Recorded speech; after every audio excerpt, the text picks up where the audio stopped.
जय हिंद, नमस्कार दोस्तों। मैं निर्भय श्रीवास्तव स्वागत करता हूं आप सभी का अपने इस YouTube चैनल पर, जहां हम क्लास 12 के मैथमेटिक्स को पढ़ रहे हैं। इस समय हमारा चैप्टर नंबर फर्स्ट चल रहा है, जिसका नाम है रिलेशन एंड फंक्शन। हिंदी में इसे कहते हैं संबंध एवं फलन। आप सभी को याद होगा, पिछले लेक्चर में हम जो ये विविध उदाहरण कर रहे थे, उसके उदाहरण 23 तक क्वेश्चन हम कर लिए थे। ठीक, इसके पिछले लेक्चर में उदाहरण 23 तक हम कंप्लीट कर चुके हैं। आज के लेक्चर में हम उदाहरण 24, 25, 26 ये वाला कंप्लीट करके अपने जो ये विविध उदाहरण वाले प्रश्न हैं, इन्हें आज हम कंप्लीट कर देंगे। तो अगर आप इससे पहले वाले लेक्चर को नहीं देखे हैं तो आपसे रिक्वेस्ट है कि आप पहले उसे देख लीजिए, जिससे आपको हर एक प्रश्न बिल्कुल क्लियर समझ में आए कि किस तरह कैसे हमें सॉल्व करना है। तो आज हम उदाहरण 24 से स्टार्ट करेंगे। चलिए बिना अपने टाइम को वेस्ट किए स्टार्ट करते हैं। उदाहरण 24 कॉपी कर लेते हैं इसे। ये रहा उदाहरण 24। क्या कह रहा है प्रश्न में, ध्यान से देखिएगा। सिद्ध कीजिए कि एक ये समुच्चय दिया हुआ है, मतलब एक सेट है हमारे पास में 1,2, 2,1 को अंतर्वृष्ट करने वाले तुल्यता संबंधों की संख्या 2 है। कहने के मतलब ऐसे दो संबंध हमें बनाकर दिखाना है जिसमें 1,2 और 2,1 ये दो पेयर इंक्लूड हो, मतलब होना ही चाहिए, जिसमें 1,2 भी हो और 2,1 भी हो। ये दोनों पेयर हो तो ऐसे दो संबंध बना सकते हैं जो तुल्यता संबंध है। तुल्यता संबंध है क्या मतलब हुआ, समतुल्य, सममित और संक्रामक हैं।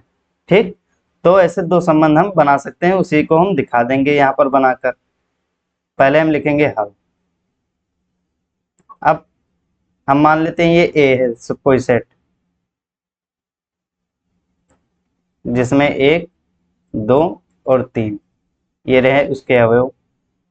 तो जब भी रिलेशन हम बनाने जाते हैं तो पहले ए क्रॉस ए निकाल लेते हैं, जिसमें 1,1, 1,2, 1,3, 2,1, 2,2, 2,3, 3,1, 3,2 और 3,3 इतने इसमें पेयर आएंगे। ए क्रॉस ए हम बना लिए। अब हम रिलेशन फर्स्ट बनाते हैं, पहले संबंध को बनाते हैं।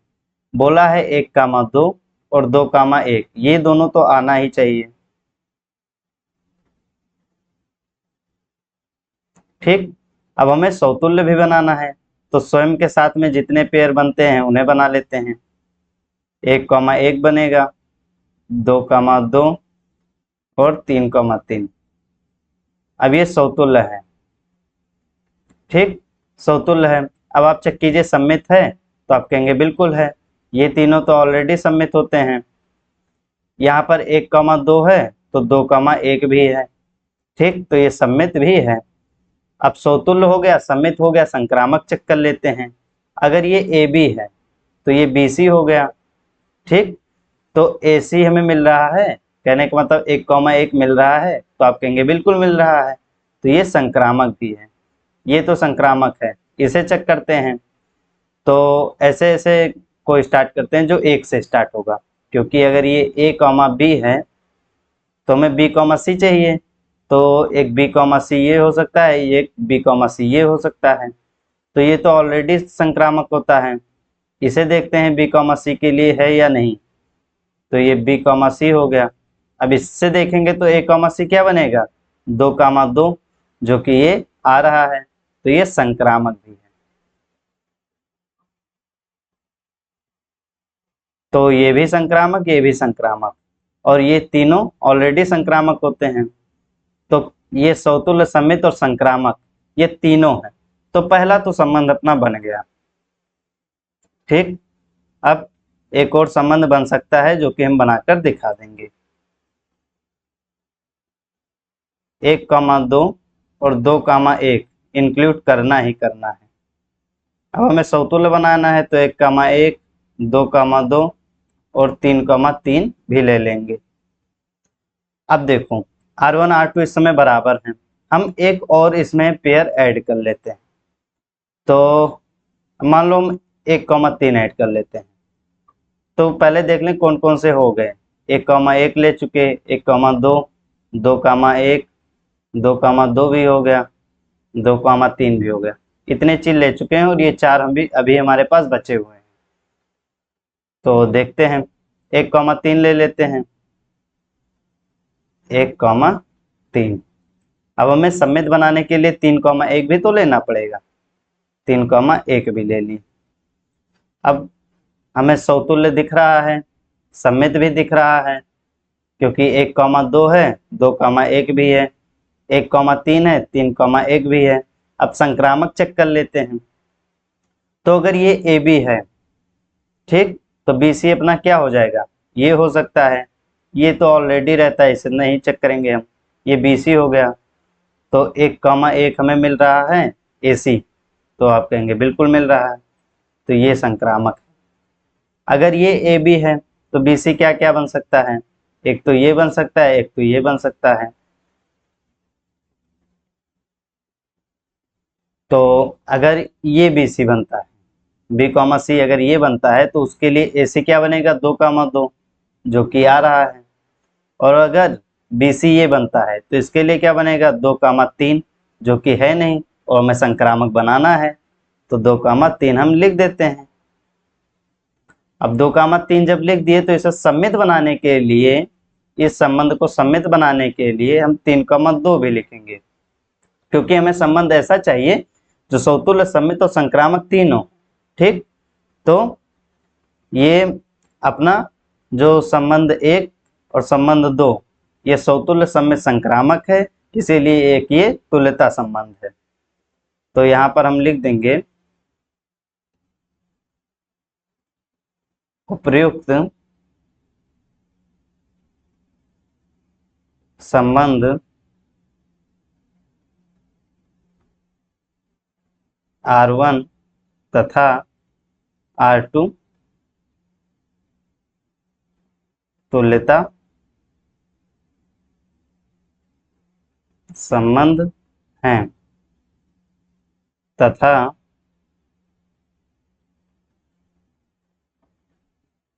इसके अतिरिक्त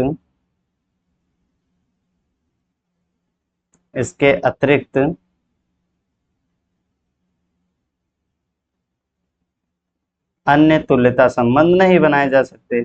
मतलब केवल 2 ही तुल्यता संबंध बनाए जा सकते थे, जो कि हम सिद्ध कर चुके हैं। अन्य तुल्यता संबंध नहीं बनाए जा सकते। ठीक, तो आप ये चीज दोनों लिखकर और ये लाइन लिख देंगे, हो गया अपना क्वेश्चन सॉल्व। हमें तुल्यता संबंध दिखाना था, जो कि ये दोनों तुल्यता हैं। ठीक,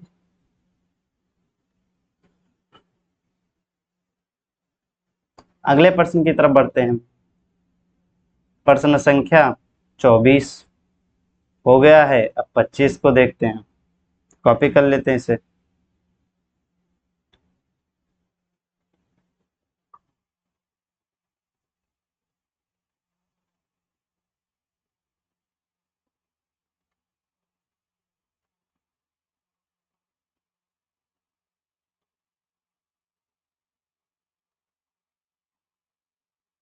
यह है उदाहरण संख्या 25, ध्यान से देखिएगा। क्या कह रहा है, तत्समक फलन।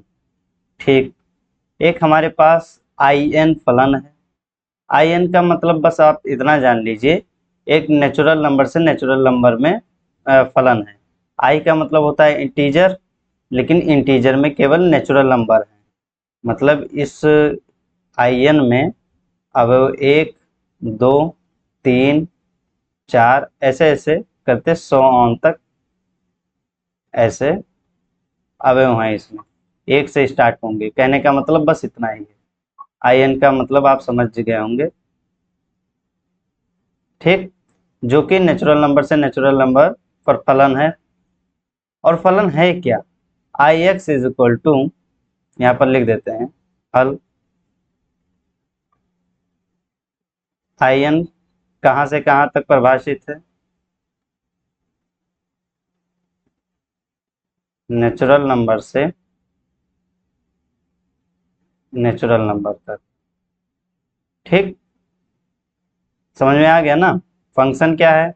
I N X, F X जैसे लिखते थे वैसे आई एन इस बार बोल दिया गया है, बाकी और कोई है नहीं। X is equal to X, मतलब इसमें अगर हम एक पुट करेंगे तो एक आ जाएगा, दो पुट करेंगे तो दो आ जाएगा।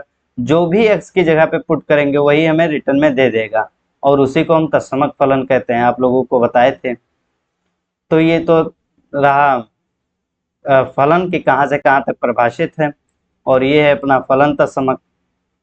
तो परिभाषित है, सिद्ध कीजिए यद्यपि आई एन आच्छादक फलन है, किंतु निम्नलिखित प्रकार से परिभाषित फलन I N plus I N, जो कि नेचुरल नंबर से नेचुरल नंबर तक आच्छादक नहीं है। सिद्ध कर देते हैं, आसान है। हमें ये सिद्ध करना है पहले कि ये आच्छादक है। तो कैसे सिद्ध करेंगे, ध्यान से देखिए। हम अभी बताए थे आपको, ये 1 2 3 4 5 6 नेचुरल नंबर से नेचुरल नंबर तक परिभाषित हैं।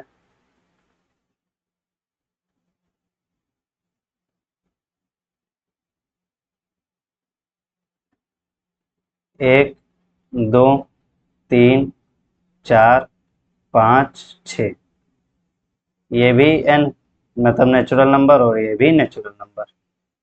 ठीक, समझ में आ रहा है ना?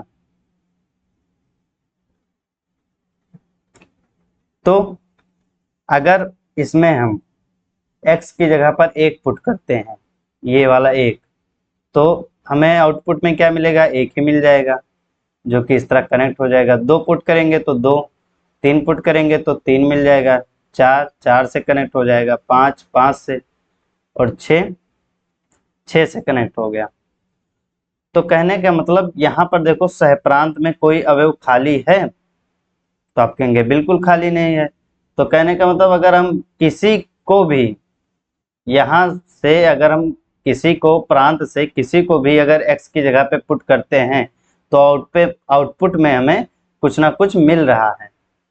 ठीक, तो इसका मतलब ये हुआ ये आच्छादक है। अब आच्छादक हम लिखते कैसे हैं, आप लोगों को याद होगा।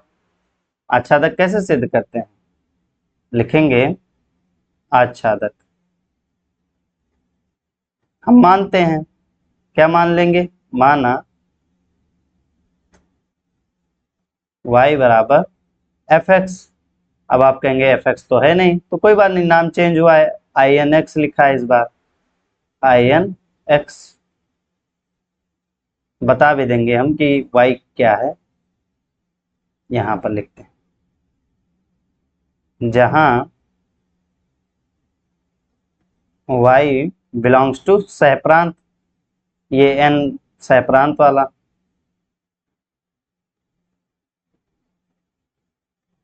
ठीक, अब आप सभी को मालूम है कि आई एन एक्स का मान किसके बराबर है? x के। तो y is equal to X, X को अकेला छोड़ा जाता है, जो कि यहाँ पे है अकेला। तो y के प्रत्येक प्राकृत संख्या के मान के लिए हम पूछेंगे अपने आप से, y के प्रत्येक प्राकृत संख्या के मान के लिए x का प्राकृत संख्या मिलता है या नहीं मिलता है? तो आप कहेंगे बिल्कुल मिलता है। y की जगह पर अगर हम एक रखते हैं तो x का मान एक मिल जाएगा, y का मान अगर हम दो रखते हैं तो x का मान दो मिल जाएगा। मतलब अगर कोई प्राकृत संख्या y की जगह पे रखते हैं तो हमें एक प्राकृत संख्या मिलती है, इसीलिए यह आच्छादक है। लिख देंगे यहाँ, यहाँ for all y belongs to n सहप्रांत, मतलब सहप्रांत के लिए देयर एग्जिस्ट, कम से कम एक x एग्जिस्ट करता है प्रांत से।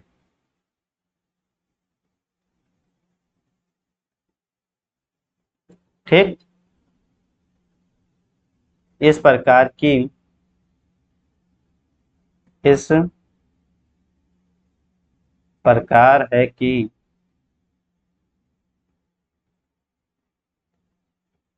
y is equal to I N X. जहाँ एफ एक्स लिखते थे वहां ये लिख दिए, बस नाम थोड़ा सा चेंज है।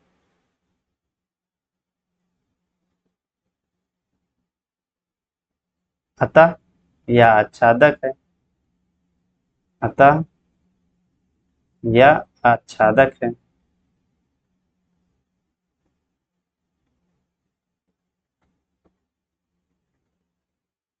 अब देखो, इसे हम कॉपी कर लेते हैं, फिर आपको अच्छे से समझ में आएगा।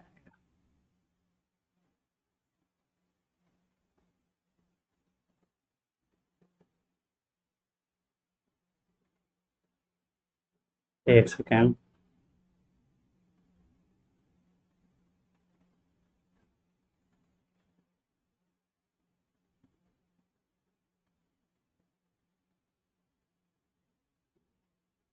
तो हमें क्या सिद्ध करना है कि आच्छादक नहीं है। I N plus I N, मतलब इस बार भी ये इसका सेकेंड पार्ट है, part 2। I N plus I N, ठीक, जो कि कहां से कहां तक परिभाषित है, वो भी एन से एन में परिभाषित है, इसीलिए इसे हम कॉपी कर लिए थे।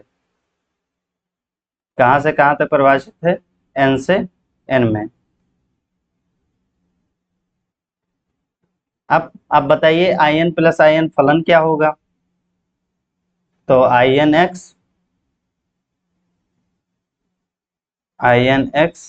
प्लस आई एन एक्स, इसका मान क्या होता है, एक्स, और इसका मान क्या है, ये भी एक्स है। तो एक्स प्लस एक्स 2x। कहने का मतलब अब इसे एक सिंगल फलन मान सकते हैं, I N plus I N. एक सेकेंड, थोड़ा सा जगह बना लेते हैं।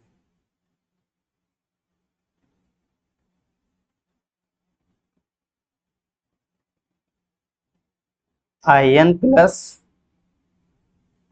I N X.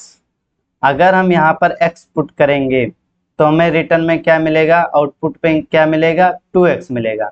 अगर हम यहाँ पर 1 पुट करते हैं तो हमें क्या मिलेगा, 2 मिलेगा। 2 पुट करेंगे तो 4, 4 पुट करेंगे तो 8, 3 पुट करेंगे तो 6। कहने का मतलब हमें आउटपुट में हमेशा 2 के गुणन, मतलब 2 के फैक्टर जो हैं वही हमें मिलेंगे। अगर हम 1 पुट करेंगे तो क्या मिलेगा, 2 मिलेगा। 2 पुट करेंगे तो 4, 4 पुट करेंगे तो 8, ऐसे 8 से जाके ये ज्वाइंट हो जाएगा। 3 पुट करेंगे तो 6।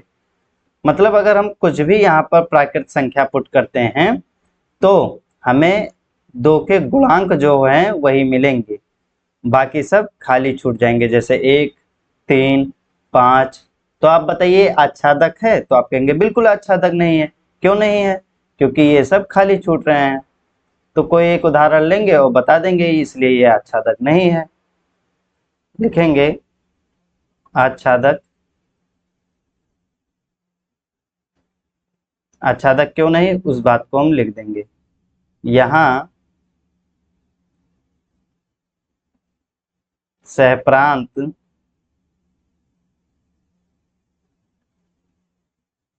का अवयव, कोई एक अवयव ले लेते हैं, चाहे 1 ले लें, चाहे 3 ले लें, कोई भी एक ले लें, चाहे 5 ले लें, का अवयव 3, हम 3 ले लिए, का कोई पूर्व प्रतिबिंब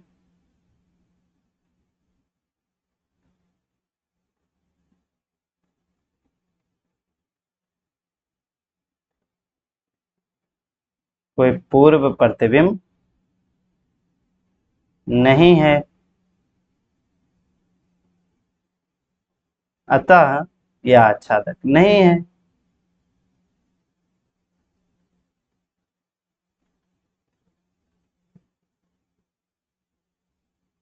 आच्छादक नहीं है। और यही हमें सिद्ध करना था कि आयन एक्स, ये आयन एक्स आच्छादक है, जिसे हम आच्छादक सिद्ध कर दिए। और आयन प्लस आयन यानी x plus X is equal to 2x, ये आच्छादक नहीं है, ऐसा हमें सिद्ध करना था, जो कि हम सिद्ध कर चुके हैं। ठीक, तो अब हम अपने अगले उदाहरण की तरफ बढ़ सकते हैं। उदाहरण 26, ये लास्ट उदाहरण है विविध उदाहरण का, कॉपी कर लेते हैं इसे।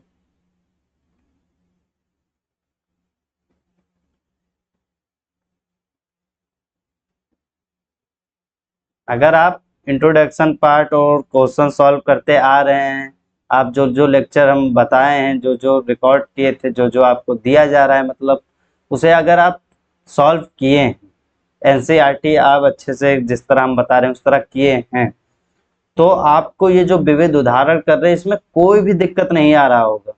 हाँ, होते हैं थोड़े अलग टाइप के, मतलब देखने में अलग लगते हैं, बाकी कॉन्सेप्ट एक ही लगता है। ठीक, तो अगर आप अच्छे से सॉल्व किए होंगे तो कोई दिक्कत ही नहीं, आप आसानी से कर लेंगे। लेकिन हाँ, जरूरी नहीं कि विविध प्रश्नावली और विविध उदाहरण के प्रश्न आपसे एक बार में हो जाए। ठीक, तो अगर नहीं हो रहे हैं तो आप रफ में एक दो बार निकालिए, जहां भी आपको डाउट हो रहा है आप वीडियो लेक्चर को थोड़ा बैक करके सुन सकते हैं, या फिर उसे कई बार रफ कॉपी में निकाल के इसका अच्छा से प्रैक्टिस कर सकते हैं। यही उपचार है, और क्या उपचार है। मैथमेटिक्स को पढ़ने का यही एक तरीका होता है कि प्रैक्टिस प्रैक्टिस और प्रैक्टिस, मतलब हर बार आपको ये आप लिख कर किसी पेज पर, आप जहाँ स्टडी करते हैं वहाँ पे इसे चिपका लीजिए कि हाँ, मैथमेटिक्स अगर जानना है तो हमें प्रैक्टिस करना है। ठीक, जितनी रफ आप भरेंगे उतना आपको मोटिवेशन अंदर से मिलता जाएगा, और आप देखेंगे कि आपको मैथमेटिक्स धीरे धीरे इंक्रीज होता दिखेगा कि हाँ, जो हम जान रहे थे, अगर मान लो पहला अक्षर जान रहे हैं तो बिल्कुल हम लास्ट तक अच्छे से समझ गए हैं। आप ये एनालिसिस करेंगे, आपको ये समझ में आ जाएगा कि हाँ, अब मैथमेटिक्स आने लगा है। तो हाँ, आपको प्रैक्टिस करना ही होगा, इसीलिए हम आपको जो होमवर्क दे रहे हैं उसे आप करते रहिए। चलिए, टाइम ना वेस्ट करते हुए और अपने इस उदाहरण 26 को सॉल्व करते हैं। क्या कह रहा है पहले देखते हैं। हमारे पास एक फलन है, F X is equal to sine X, द्वारा प्रदत्त फलन वो दिया गया है, कहाँ से कहाँ तक है ये, 0 से π/2 से लेकर, मतलब ये प्रांत है और ये परिसर है r। अगर 0 से π/2 तक हम कुछ 0 से 90 तक, ये 90 है, मतलब π/2 को जब हम डिग्री में चेंज करेंगे तो 90 आता है। 0 से 90 में से अगर हम कुछ भी पुट करते हैं इस x की जगह पर, तो हमें रिटर्न में रियल नंबर मिलता है। ठीक, ये पहला फलन था। दूसरा फलन क्या है, g x is equal to cos x, जिसमें 0 से π/2 तक अगर हम कुछ पुट करते हैं तो हमें रिटर्न में रियल नंबर मिलता है r। ये हमें सिद्ध करना है कि ये एकेकी है, f तथा g, ये वाला फलन और ये वाला फलन हमें एकेकी सिद्ध करना है। और परंतु f प्लस g एकेकी नहीं है, ये हमें सिद्ध करना है। तो अभी करेंगे, आप समझ जाएंगे, आसान। लिखेंगे यहाँ हल, पहले जिसे जिसे एक एक सिद्ध करना है उसे लिख लेते हैं। पहले इसे हम एक एक सिद्ध कर देते हैं। F X is equal to sine X, कहाँ से कहाँ तक ये बिलोंग कर रहा है, 0 से π/2 तक। अगर हम कुछ भी डालते हैं तो हमें आउटपुट में क्या मिलेगा, एक रियल नंबर मिलेगा। थोड़ा इसे डार्क लिखा जाता है। ठीक, हमें एक एक सिद्ध करना है। एक एक कैसे सिद्ध करते हैं, याद है ना आपको। मान लेते हैं, माना f ऑफ x1 बराबर है f ऑफ x2, जहां x1 x2 क्या होते हैं, x1 x2 belongs to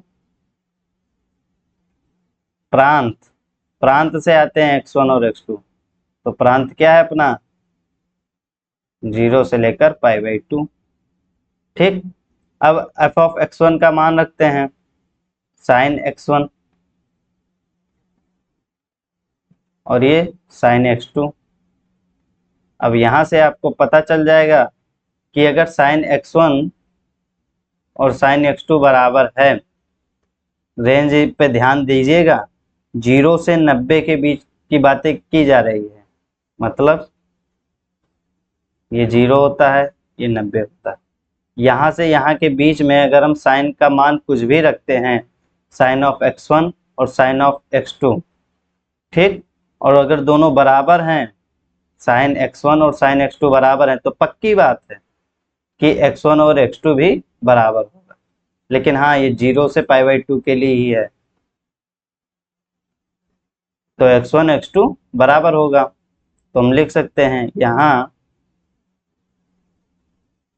for all x1 x2 belongs to प्रांत। प्रांत क्या है अपना?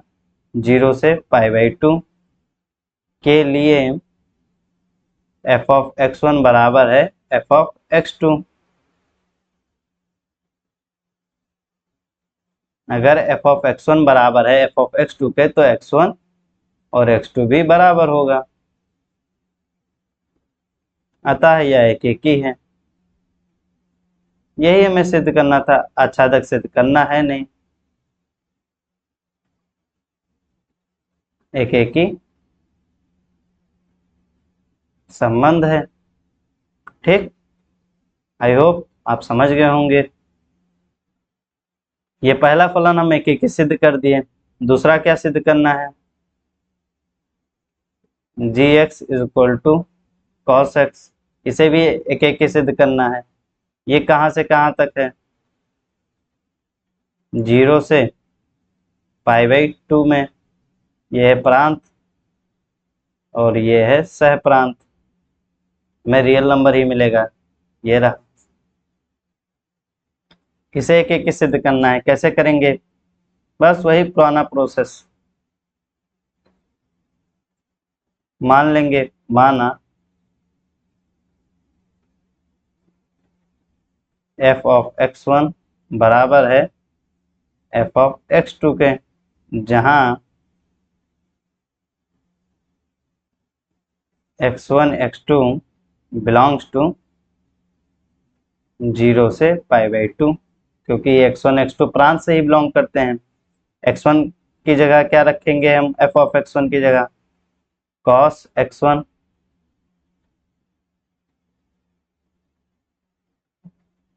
बराबर cos x2। अब जब भी 0 से और 90 के बीच में, 0 से 90 के बीच में कोई भी एंगल अगर हम लेते हैं जिसमें cos x1 और x2, अगर हम कोई भी एंगल लेते हैं जिसमें cos x1 और cos x2 बराबर है, तो पक्की बात है कि x1 और x2 भी बराबर होगा ही होगा। तो ये बिल्कुल क्लियर बात है कि x1 बराबर हो जाएगा x2 के।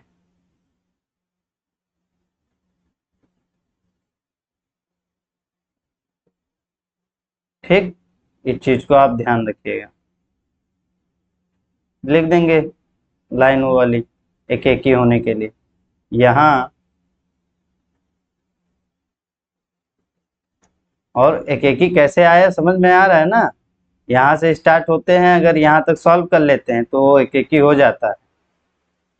यहाँ फॉर ऑल क्या लिखते हैं? x1 x2 बिलोंग्स टू प्रांत के लिए अगर f ऑफ x1 बराबर है f ऑफ x2 के, तो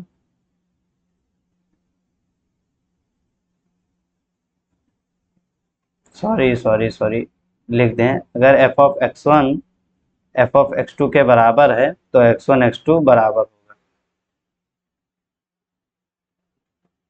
अतः यह एक ही है। अतः यह एक एक की संबंध है।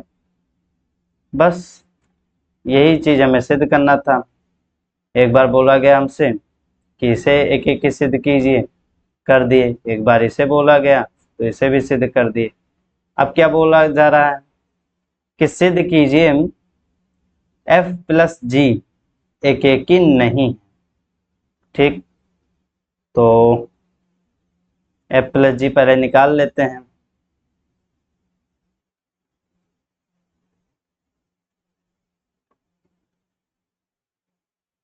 f प्लस जी, इसे हम कैसे लिख सकते हैं, अलग अलग कर देंगे। एफ एक्स प्लस जी एक्स। एफ एक्स क्या था, साइन एक्स,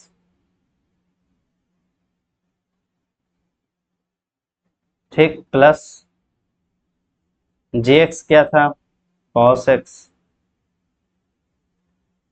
ठीक, कुछ ऐसा फलन अपना मिल गया। मतलब हमें ये सिद्ध करना है ये एक एक की नहीं है। तो sine x plus cos x को एक एक की नहीं है ऐसा सिद्ध करना है। तो हम कैसे सिद्ध करेंगे, कोई एक एग्जांपल लेकर बता देंगे। एक एक की लिखेंगे यहाँ, ध्यान से देखिएगा। अगर हम f प्लस जी एक्स की जगह पर 0 रखते हैं तो देखते हैं क्या आता है, 0 डिग्री। तो क्या आएगा, साइन 0 प्लस कॉस 0। साइन 0 का मान क्या होता है, 0। कॉस 0 का मान 1। तो 0 प्लस 1 1 हो गया। अच्छा, अगर हम f प्लस जी एक्स की जगह पर, इस x की जगह पर 90 रख दें यानी π/2, तो क्या आ जाएगा, साइन π/2 प्लस कॉस π/2। साइन π/2 क्या हो जाएगा, बताइए बताइए। साइन π/2 1, कॉस π/2 0, तो 1 प्लस 0 1। अब आप ध्यान से देखिएगा, अगर 0 रखते हैं तो वो भी जाकर 1 से कनेक्ट होता है। कहने का मतलब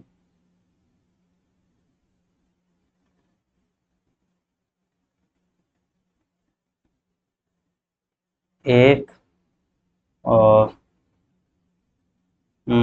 0 है, -1 है, 1 है, ऐसे हम कुछ अवयव हैं। अगर हम यहाँ पर 0 पुट करते हैं तो वो भी जाकर 1 से कनेक्ट हो रहा है, और अगर π/2 एंगल पुट करते हैं तो वो भी जाकर 1 से कनेक्ट हो रहा है। तो दो जाकर जब किसी एक से ही कनेक्ट हो जाते हैं तो वो एक एक की नहीं होता है।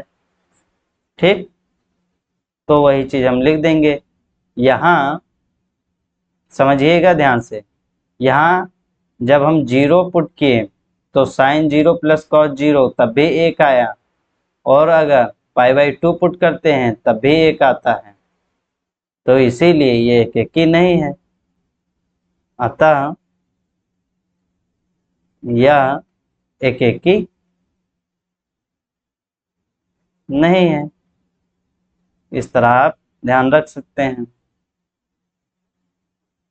मुझे पूरा विश्वास है आपको ये अच्छे से समझ में आ गया होगा। एक बार रिकेप कर देते हैं जल्दी जल्दी। हमें एफ एक्स दिया गया था साइन एक्स, जिसे हमें एक एक की दिखाना था, हम दिखा भी दिए। फिर जी एक्स हमें दे रखा था कॉस एक्स, इसे एक एक की दिखाना था, तो इसे हम सॉल्व करते करते दिखा दिए कि एक एक की है। फिर बोला गया था आप ये सिद्ध कीजिए एफ प्लस जी एक्स एक एक की नहीं है।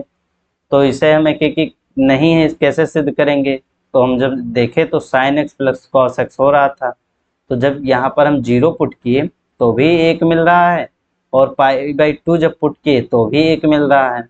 इसीलिए ये एक एक की तो नहीं है, इसीलिए हम सिद्ध कर दिए कि ये एक एक की नहीं है। मुझे पूरा विश्वास है आप ये समझ गए होंगे अच्छे से। अब आप होमवर्क सुन लीजिए। विविध उदाहरण अपना कंप्लीट हो गया। मतलब चैप्टर फर्स्ट का रिलेशन एंड फंक्शन का विविध उदाहरण वाला पार्ट कंप्लीट हो गया। नेक्स्ट लेक्चर में हम विविध प्रश्नावली स्टार्ट करेंगे। आज का होमवर्क है आप एक्सरसाइज 4.3 जितने भी प्रश्न होंगे उसका हाल्फ एक्सरसाइज आपको सॉल्व करना है। अगर 6 प्रश्न होंगे तो 3, पहली बार 6 नहीं होंगे। मान लो 12 हैं अगर तो 6 प्रश्न सॉल्व करना है, 18 हैं तो 9 सॉल्व करना है, उसका हाल्फ एक्सरसाइज आपको सॉल्व करना है। ठीक, ये रिवीजन वाला हो गया। और हाँ, आपको जो ये फर्स्ट चैप्टर का विविध उदाहरण कराया गया है उसे सबको विविध उदाहरण कंप्लीट आप रफ में निकालेंगे।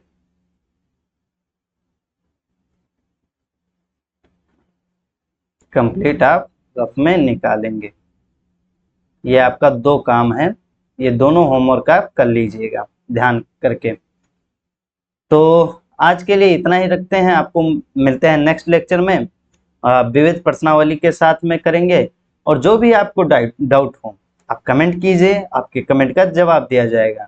ठीक, ऐसे ही मन लगाकर अच्छे से पढ़ते रहिए। आज के लिए इतना ही, मिलते हैं नेक्स्ट लेक्चर में। Thank you so much.